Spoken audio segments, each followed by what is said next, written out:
आसीगला बृहस्पति चलन यही बृहस्पति चलन द्वादश राशि कि प्रकार फल प्रदान करिवे यही संपर्क रे आज यही स्वतंत्र उपस्थापना को मु आपण मानकु हार्दिक स्वागत जनाऊँची ज्योतिर्विद पंडित सूर्य।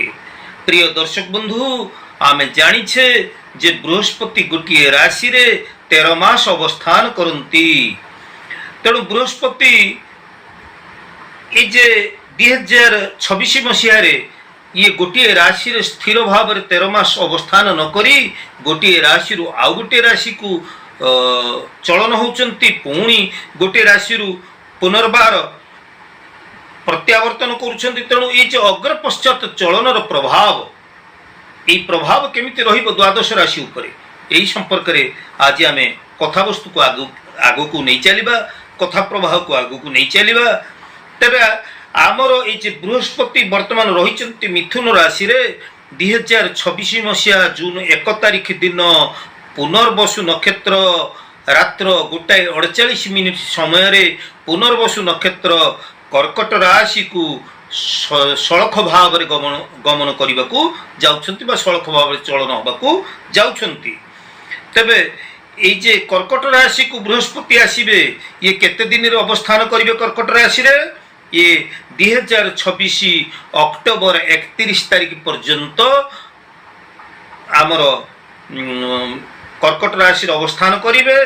अक्टोबर 31 तारिख ठारू बृहस्पति मघा नक्षत्र सिंह राशि को पुणी पुनर्बार चलन करिवे सड़क चलन हेबे।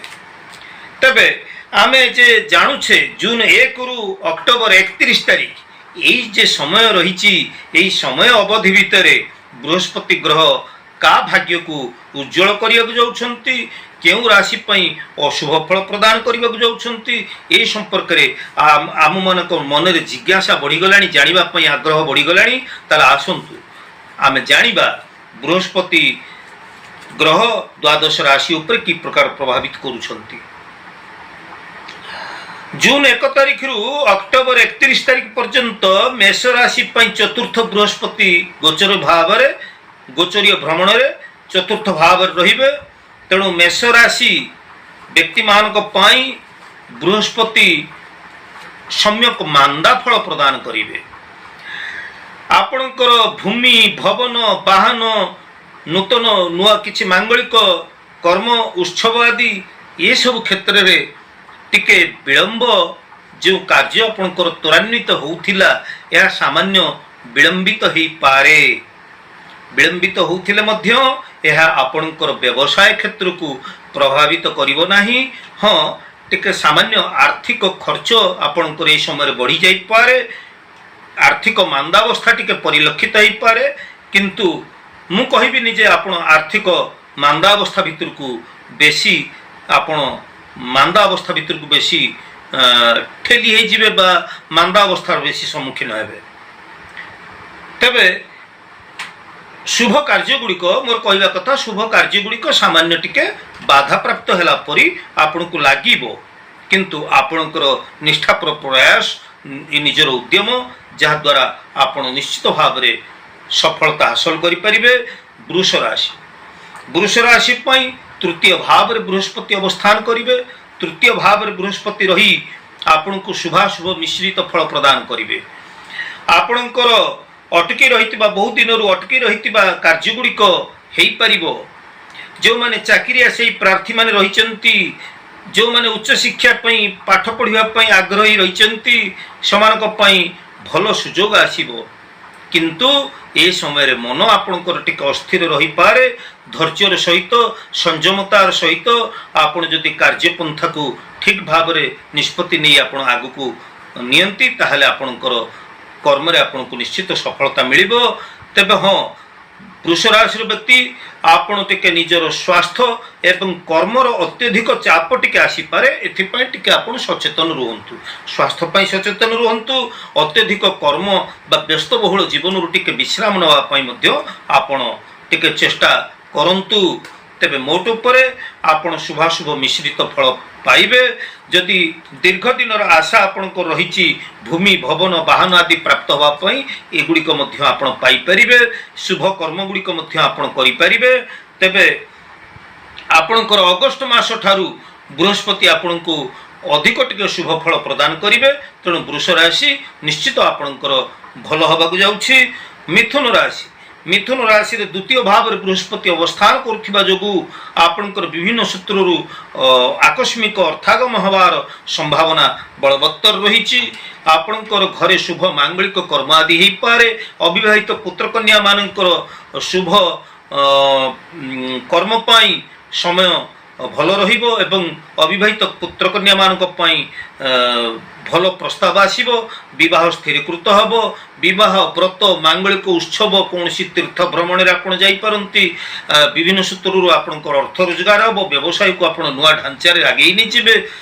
ବିଭିନ୍ନ ସୂତ୍ରରୁ ଭୂମି ଭବନ ବାହନ ଦୀର୍ଘ ଦିନର ଯେଉଁ ଆଶା ଅଭିଳାଷ ଥିଲା ଏଗୁଡ଼ିକ ନିଶ୍ଚିତ ଭାବରେ ଆପଣଙ୍କର ପୂରଣ ହୋଇପାରିବ। ମିଥୁନ ରାଶି ବ୍ୟକ୍ତି ଆପଣ ଧୈର୍ଯ୍ୟର ସହିତ ଆପଣ ନିଷ୍ଠାପର ଭାବରେ କର୍ମ କରିଚାଲନ୍ତୁ। ନିଶ୍ଚିତ ଭାବରେ ଆପଣ ଶୁଭ ଫଳ ପ୍ରାପ୍ତ ହେବେ। ତେବେ ମୁଁ ଏଇଠି ଆପଣମାନଙ୍କୁ କହି ରଖିବାକୁ ଚାହେଁ, ମହାଭାରତର ଦାନ ଧର୍ମ ପର୍ବରେ କୁହାଯାଇଛି କେବଳ ଗ୍ରହ ନକ୍ଷତ୍ର ନ କରୁତି ଶୁଭାଶୁଭମ୍ ସ୍ୱରୂପମାତ୍ମା କୃତକର୍ମ ଗ୍ରହ ବାଦ ଲୋକାଇତି। କେବଳ ଯେ ଗ୍ରହ ନକ୍ଷତ୍ର ମଣିଷର କିଛି ସମସ୍ୟା ଆଣିଦିଏ ତା ନୁହେଁ, ବରଂ ମଣିଷର କର୍ମକୁ ନେଇକରି ତାର ଫଳ ଫଳିଥାଏ। ତେଣୁ କର୍ମ କରିବ ନାନା ମତେ ଫଳିବ କର୍ମର ଆୟତେ। ପ୍ରଥମତଃ ଆପଣ ଦେଖନ୍ତୁ ଆପଣଙ୍କର କର୍ମ କେମିତି ଅଛି। ଯଦି ଆପଣ କର୍ମ ଠିକ କରୁଛନ୍ତି ନିଶ୍ଚିତ ଭାବରେ କର୍ମ ଅନୁସାରେ ଆପଣ ଫଳପ୍ରାପ୍ତ ହେବେ। ହଁ, ମୁଁ ମାନୁଛି ଯେ ଗ୍ରହମାନଙ୍କର ପ୍ରଭାବ ରହିଛି, ତେବେ ସେହି ପ୍ରଭାବ ସମ୍ପର୍କରେ ତ ଆମେ ଆଲୋଚନା କରୁଛେ ଏବଂ ଯେଉଁ ରାଶି ପାଇଁ ଟିକେ ମାନ୍ଦା ରହୁଛନ୍ତି ବୃହସ୍ପତି ତାଙ୍କ ପାଇଁ ମୁଁ ଭଲ ସରଳ ଉପାୟ ବତେଇଦେବି। ଆପଣ ବୃହସ୍ପତି ଚଳନ ପାଇଁ ଆଦୌ ଭୟଭୀତ ହୁଅନ୍ତୁ ନାହିଁ। ଏମିତି ଗୋଚରରେ ଶନି ବୃହସ୍ପତି ରାହୁ କେତୁ ମଙ୍ଗଳର ଏମିତି ଆମର ନବଗ୍ରହ ଗୁଡ଼ିକ ଗୋଚରୀୟ ଭ୍ରମଣରେ ତ ବର୍ଷ ତମାମ ଗୋଟିଏ ରାଶିରୁ ଆଉ ଗୋଟେ ରାଶିକି ଭ୍ରମଣଶୀଳ ଅବସ୍ଥାରେ ରହୁଛନ୍ତି। କିନ୍ତୁ ଏଠି ଏ ଗୋଚର ଭ୍ରମଣଟି ଯେତିକି ଗୁରୁତ୍ୱପୂର୍ଣ୍ଣ ନୁହେଁ ଦର୍ଶକ ବନ୍ଧୁ, ଆପଣଙ୍କର ଜନ୍ମ ଜାତକରେ ଯେଉଁ ଗ୍ରହ ଅବସ୍ଥିତି ରହିଛି, ଜନ୍ମ ଚକ୍ରରେ ଯେଉଁ ଗ୍ରହ ଅବସ୍ଥିତି ରହିଛି ତାହା ବେଶୀ ଗୁରୁତ୍ୱପୂର୍ଣ୍ଣ। ତାର ପୋଜିସନ୍ ଦେଖିବାକୁ ପଡ଼ିବ, ତାର ଅବସ୍ଥିତିକି ଦେଖିବାକୁ ପଡ଼ିବ। ସେଠୁ ବିଚାର କରିବାକୁ ପଡ଼ିବ ଯେ ଆପଣଙ୍କର ବୃହସ୍ପତି ଶୁଭ ସ୍ଥିତିରେ ଅଛନ୍ତି ନା ନାହିଁ। ଯଦି ଶୁଭ ସ୍ଥିତିରେ ଅଛନ୍ତି, ଗୋଚର ଯଦି ଅଶୁଭ ସ୍ଥିତିରେ ଆସୁଛନ୍ତି, ତାହେଲେ ଏଇ ଶୁଭ ଅଶୁଭ ଫଳ ପ୍ରଭାବ କିଛି ଆପଣଙ୍କର ରାଶି ପାଇଁ ଲାଗୁ ହେବ ନାହିଁ। ଯଦି ଆପଣଙ୍କର ଜନ୍ମ ଜାତକରେ ବୃହସ୍ପତି ଅଶୁଭ ସ୍ଥିତିରେ ଅଛନ୍ତି, ଏଣେ ବୃହସ୍ପତି ଆପଣଙ୍କର ଗୋଚରରେ ଅଶୁଭ ସ୍ଥିତିରେ ଆସିଲେ ତାହେଲେ ହୁଏତ ଆପଣଙ୍କ ପାଇଁ ଟିକେ ବୃହସ୍ପତିଙ୍କର ମାନ୍ଦା ପ୍ରଭାବ ପରିଲକ୍ଷିତ ହେଇପାରେ। ତେଣୁ ବହୁତ ଦର୍ଶକ ଦେଖନ୍ତି ଭିଡ଼ିଓ ଏବଂ ପ୍ରଶ୍ନ ବି ପଚାରନ୍ତି ଯେ ଆପଣ ତ କହୁଛନ୍ତି ବୃହସ୍ପତି ମୋ ରାଶି ପାଇଁ ଭଲ, ମୋର ଭଲ କେଉଁଠି କାହିଁ ହେଉଛି, ଭଲ ତ କିଛି ହେଉନି। ତେଣୁ ଏଠି ବୁଝିବା ଦରକାର, ଆପଣଙ୍କର ସମ୍ୟକ ଧାରଣା ରହିବା ଦରକାର ଯେ ଏଇଟା ହେଉଛି ଗୋଚର କଥା। ଆପଣଙ୍କର ଯେ ଇଣ୍ଟରନାଲ, ଏଇଟା ହେଉଛି ଏକ୍ସଟର୍ନାଲ କଥା। ଇଣ୍ଟରନାଲ କଥାଟି ହେଉଛି କ'ଣ ଯେ ଆପଣଙ୍କର ଜନ୍ମ ଜାତକରେ ଆପଣଙ୍କର ବୃହସ୍ପତିର ଅବସ୍ଥିତିକୁ ଦେଖନ୍ତୁ ନା। ଯଦି ବୃହସ୍ପତି ଆପଣଙ୍କର ଦୁର୍ବଳ ଅବସ୍ଥାରେ, ପାପ ପୀଡ଼ିତ ଅବସ୍ଥାରେ, ବୃଦ୍ଧ ଅବସ୍ଥାରେ ବୃହସ୍ପତି ଯଦି ନିଚ ଅବସ୍ଥାରେ ରହି ଆପଣଙ୍କୁ ଦୁଷ୍ପରିଣାମ ଦେଉଛନ୍ତି ଜନ୍ମ ଜାତକରେ, ଏଣେ ଆପଣଙ୍କର ଗୋଚରରେ ବୃହସ୍ପତି ଶୁଭ ସ୍ଥିତିକି ଆସିଯାଉଛନ୍ତି, ତାହେଲେ ସେ ଅଶୁଭତ୍ୱଟା ଅନେକ ପରିମାଣରେ ହ୍ରାସ ହୋଇଯାଇଥାଏ। ଏବେ ବୁଝିପାରିଲେ ତ? ଆସନ୍ତୁ ଜାଣିବା କର୍କଟ ରାଶି। କର୍କଟ ରାଶିକୁ ଜନ୍ମ ବୃହସ୍ପତି ହେଇଯିବେ। ତେଣୁ କର୍କଟ ରାଶି ବ୍ୟକ୍ତି ଆପଣ ଟିକେ ଆର୍ଥିକ ମାମଲାକୁ ନେଇକି ଟିକେ ଚିନ୍ତାଶୀଳ ରହିବେ ଏବଂ କର୍ମ ଜଞ୍ଜାଳ ପରିସ୍ଥିତି, କର୍ମରେ ଆପଣଙ୍କର ସାମାନ୍ୟ ବିରୋଧାଭାସ ଆସିପାରେ ଏବଂ ଆପଣଙ୍କର ଏସବୁ ଅସୁବିଧା ରହୁଥିଲେ ମଧ୍ୟ ଆପଣ ନୂଆ ନୂଆ କର୍ମ ଗୁଡ଼ିକୁ ହାତକୁ ନେବେ ଏବଂ ନୂତନ ଯୋଜନା ଗୁଡ଼ିକୁ ହାତକୁ ନେଇ ତାକୁ କାର୍ଯ୍ୟକାରୀ କରିବା ପାଇଁ ଆଗକୁ ପ୍ରୟାସ ଜାରି ରଖିବେ। ଅକ୍ଟୋବର 31 ତାରିଖ ପର୍ଯ୍ୟନ୍ତ ଆପଣ ମାନ୍ଦା ପରିସ୍ଥିତିକୁ ପରିଲକ୍ଷିତ କରୁଥିଲେ ହେଁ ଅକ୍ଟୋବର 31 ତାରିଖ ପରେ ଆପଣଙ୍କର ଯେତେବେଳେ ବୃହସ୍ପତି ଆସିଯିବେ ମଘା ନକ୍ଷତ୍ର ସିଂହ ରାଶିକୁ, ସେତେବେଳେ ଆପଣଙ୍କର এই ବୃହସ୍ପତି ଗ୍ରହଙ୍କର ପ୍ରଭାବ ଅନେକ ପରିମାଣରେ ପରିବର୍ତ୍ତନ ହେଇଯିବେ। ତେବେ ସିଂହ ରାଶିରେ ଦ୍ୱାଦଶ ଭାବରେ ବୃହସ୍ପତି ଅବସ୍ଥାନ କରିବେ। ଅକ୍ଟୋବର 31 ତାରିଖ ପର୍ଯ୍ୟନ୍ତ ସିଂହ ରାଶି ପାଇଁ ଟିକେ ସ୍ୱାସ୍ଥ୍ୟଜନିତ ସମସ୍ୟା ଆସିପାରେ, ଗୃହ କ୍ଲେଶ ଆସିପାରେ, ନିଜ ଆତ୍ମୀୟ ଲୋକମାନଙ୍କ ସହିତ ବିରୋଧାଭାସ ସୃଷ୍ଟି ହେଇପାରେ। अप्रियता सांग साथी रे बंधु बांधव रे टिके अप्रियता सृष्टि हो पारे। तेणु ये गृह क्लेश आपण एवं निजर स्वास्थ्यगत समस्या आपण सचेतन रुहंतु। तेबे हाँ यही समय भितर चाकरी आशायी प्रार्थी माने नूतन कर्म नियुक्ति टीए पाई परिबे एवं ए समय भितर आपणकर प्रयास केतेबेले हेले निष्फल रे जीव नाही। निश्चित आपण शुभ फल प्राप्त हेबे। सेथिपाई निष्ठापर भाव रे आपण उद्यम करंतु, कर्म जारी रखंतु। कन्या राशि पई एकादश भाव को बृहस्पति आसीबे। बृहस्पति आपण को अत्यंत शुभ फल प्रदान करिया जाउछंती। तेबे प्रिय कन्या राशि रे व्यक्ति विशेष आपणकर वाणिज्य व्यवसाय धन वाहन संपत्ति भूमि क्रय विक्रय ये सब क्षेत्र में आपण अनेक शुभ फल प्राप्त होगा सहित आपण उच्च प्रशंसित हेबे। चाकरी क्षेत्र में सुनाम अर्जन करिवे। विद्यार्थी माने सफलता हासिल करिवे। उच्च शिक्षा पाइबार सुजोग मध्य पाइबे। तुला राशि दशम भाव को बृहस्पति आसुचंती। तेणु तुला राशि व्यक्ति माने टिके आर्थिक मांदावस्था को टिके सम्मुखीन हो पारती। मांदावस्थार टिके परिलक्षित हो पारे। तेबे स्वास्थ्य जनित समस्या एवं गृह क्लेश टिके देखा जाई पारे।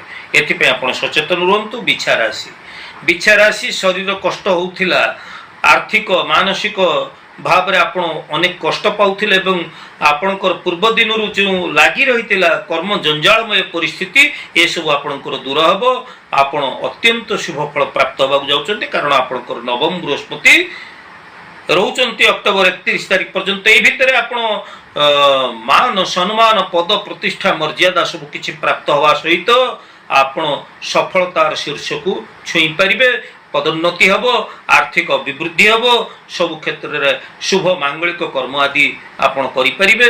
भूमि भवन वाहन आदि आपण प्राप्त हो पारिबे। धनुराशि अष्टम बृहस्पति। धनुराशि आपणकर अष्टम बृहस्पति जोगु स्वास्थ्य पई सावधान रुहंतु। स्वास्थ्य पई टिके सचेतन रुहंतु। गृह क्लेश मनांतर मतांतर भूमि संबंधी वाद विवाद एगुड़िक आपणकर देखा जाई पारे।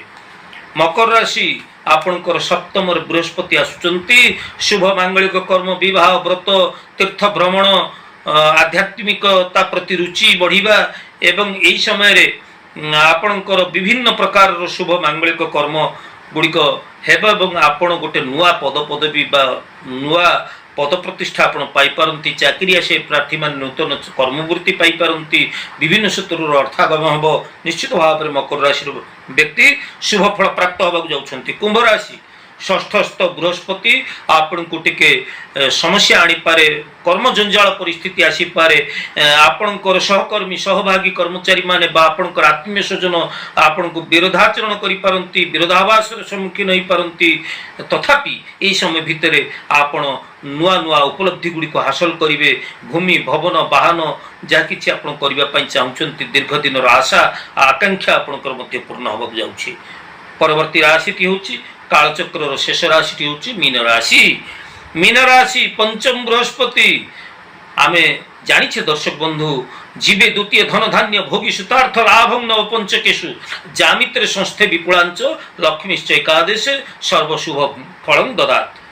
तेणु मीन राशि पंचम बृहस्पति पाई उच्च शिक्षार सुजोग पाइबे। चाकरी आशायी प्रार्थी माने नूतन कर्मवृत्ति पाइबे। परीक्षा रे कृतकार्य हेबे। शुभ मांगलिक कर्म गुड़िक आपणकर घरे अनुष्ठित हेब। विवाह व्रत शुभ मांगलिक कर्म भूमि भवन वाहन व्यवसाय वाणिज्य प्रत्येक क्षेत्र में आपण अत्यंत शुभ फल प्राप्त होबाक जाउछन्ती। तेणु मीन राशि आपण पंचम बृहस्पति अनेक शुभ फल आनी देबाकू जाउछन्ती। तेबे प्रिय दर्शक बंधु ये थिला द्वादश राशि बृहस्पति ग्रहणकर कि प्रकार प्रभाव रहिबो। तेबे अनेक गणमाध्यम देखा पाउछि विभ्रांतिकर तथ्य जे बृहस्पति आमर जून 1 तारिख रे जो मिथुन राशि को आसुचंती से 13 मास अवस्थान करुचंती राशि रे। ए प्रकार विभ्रांतिमूलक तथ्य गुड़ी को देखा पर टिके अवश्य मो मनरे दुख होइछि। तेबे जून 1 तारिख रु अक्टोबर 31 तारिख पर्यंत बृहस्पति पुनर्वसु नक्षत्र कर्कट राशि रोचंती तापरे से सिंह राशि कर्कट राशि को छाड़ी सिंह राशि को आस तेज दर्शक बंधु जो मानकर जातक विचार कर आवश्यकता रही जो मैंने जातक विचार करने चाहते व्यक्तिगत जीवन में चाकरी वृत्ति बह समस्या बा जेकोसी जीवन जेकोसी समस्या आप जातक विचार करने चाहते ताहले आपण मोर व्हाट्सएप को आसी आपनकर जातक पठे जातक विचार करें जो मानकर जातक नाही आपनकर आउरा स्कानिंग करी बा आपनकर फेस रीडिंग करी आपनकर भाग्य भविष्य संपर्क में मो ठारू जानिबा चाहते आपनकर जीवन में थिबा समस्या विषय मो ठारू जानिबा चाहते ताले आपनकर पास आपनकर रिसेंट फोटो आपनकर नाम बयस लेखि मोर व्हाट्सएप को पठेबे एवं मु कहि आपणकर जीवन में कि प्रकार समस्या चली कि प्रकार निराकरण करा जाई परिबो तेबे मन रखंतु मोर प्रतिकार रे कोनोसी पैसा खर्च हुए नाही आ हाँ यह निःशुल्क सेवा नुहे आपण एथिपाई निर्दिष्ट जो रखा जाइछि पारिश्रमिक ताकू देई आपण को ऑनलाइन में बुझिबा पड़िबो तेबे दर्शक बंधु आज उपस्थापन केमती लगे निश्चित भाव में आपंकर सुचिंतित मतामत अपेक्षा मु ज्योतिर्विद पंडित सुधीर आज तो समय पुणी आम परवर्ती अध्याय देखा से पर्यंत मत विदाय दिंतु जय जगन्नाथ।